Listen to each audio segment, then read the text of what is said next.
What happens when one of Hollywood's most respected actors sits down for what should be a casual chat and finds himself facing disrespect, condescension, and outright hostility from a host who thinks he can say whatever he wants? In just 43 seconds of one particularly vile comment, everything explodes, and a talk show host learns that some guests refuse to be treated like props for cheap entertainment. The setup seems simple enough. Samuel L. Jackson, the legendary actor known for his powerful performances and no-nonsense attitude, was scheduled to appear on Andy Cohen's late-night talk show to promote his latest film. It was supposed to be light, fun, and entertaining, just another night of celebrity banter and amusing anecdotes. But what actually happened was something far different, far more intense, and far more revealing about what happens when a host lets his ego write checks his show can't cash. Samuel walked onto the set that evening with his usual confident stride. The audience erupted in applause. They loved him. Everyone loved him.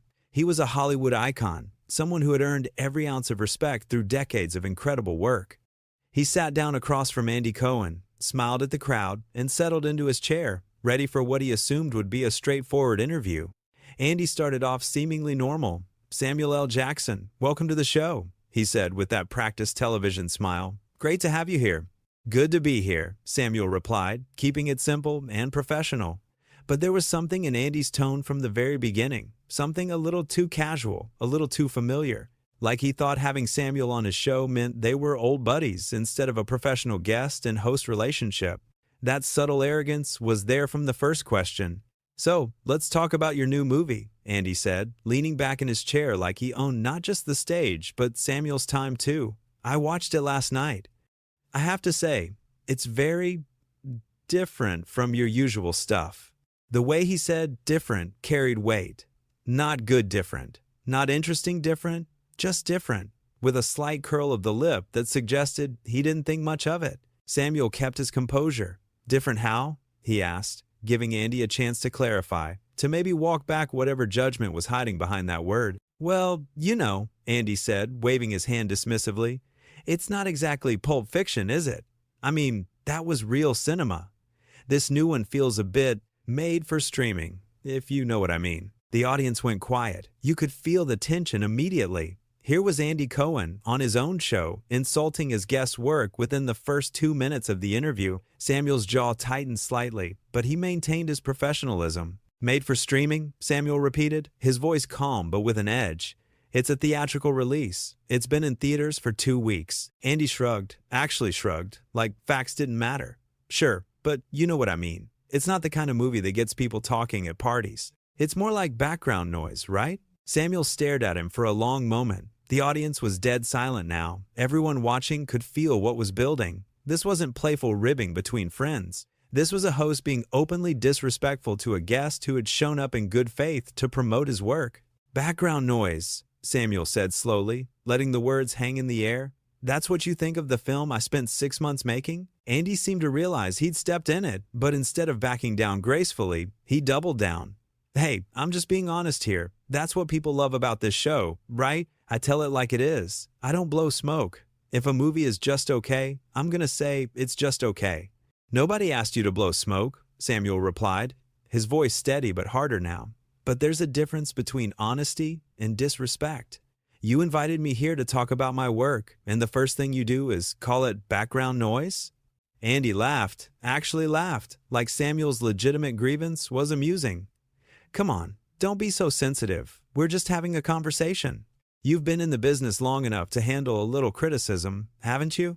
And there it was, the condescension, the implication that Samuel was being oversensitive, that he should just take whatever Andy wanted to dish out because that's how the show worked. Never mind that Samuel L. Jackson had built a legendary career and didn't need to sit there and be insulted for ratings. "A little criticism?" Samuel said, and now there was steel in his voice. "You haven't said one positive thing since I sat down. You haven't asked me about the story, the cast, the director, or what drew me to the project. You just insulted it and then told me not to be sensitive when I called you out." The audience was completely silent now. Some people were nodding. They could see what was happening. They could see that Samuel was right, but Andy wasn't done. Maybe he thought he could turn this into a fun, dramatic moment for his show. Maybe he genuinely believed he was entitled to treat guests however he wanted. Either way, he kept going. Look, Samuel, Andy said, using his first name without the respect it deserved, I think you're a great actor. Everyone knows that. But not every movie you make is great, and I think it's fair to point that out. This is a talk show, not a propaganda piece for whatever project you're selling. Propaganda piece? Samuel's voice went up slightly. Asking basic, respectful questions about a guest's work is propaganda now? What exactly did you invite me here for, Andy? Andy leaned forward, and this is where things really started to go off the rails. I invited you here for a conversation, a real conversation. Not some scripted interview where I lob you softball questions and you give me rehearsed answers. I thought you could handle that. I thought Samuel L. Jackson was tough enough to handle some real talk. The manipulation was obvious. Andy was trying to make Samuel's legitimate complaint about disrespect into some kind of test of toughness, like accepting poor treatment was a sign of strength. It was a classic move from someone who knew they were wrong but refused to admit it. Real talk, Samuel said, and now he was leaning forward too. Real talk is having a conversation where both people show each other respect. What you're doing isn't real talk. It's you being rude to someone who came on your show as a favor, and then trying to twist it around when they don't let you walk all over them. Andy's face flushed. He wasn't used to being called out like this, especially not on his own show. I'm being rude? I'm being rude? I'm the one who gave you a platform to promote your movie? You're sitting in my chair, on my stage, and you're telling me I'm being rude? Yes, Samuel said simply. That's exactly what I'm telling you. The audience was riveted. This had gone way beyond awkward. This was a full-blown confrontation, and it was clear that Andy was spiraling, unable to handle the fact that his guest wasn't playing along with whatever dynamic he thought they should have. Andy stood up from his chair, an aggressive move that made the audience gasp. You know what? Maybe this interview was a mistake. Maybe I should have booked someone who actually wants to be here and have a good time instead of turning everything into a fight. Samuel stood up too, calmly, with dignity. I came here to have a good time, Andy. I came here to talk about my work with someone I assumed would be professional. But you've done nothing but insult me and my movie from the moment I sat down. And now you're trying to make it seem like I'm the problem? You are being difficult, Andy shot back, and his voice was getting louder now. You're sitting here acting like I've committed some crime by giving you honest feedback. This is my show.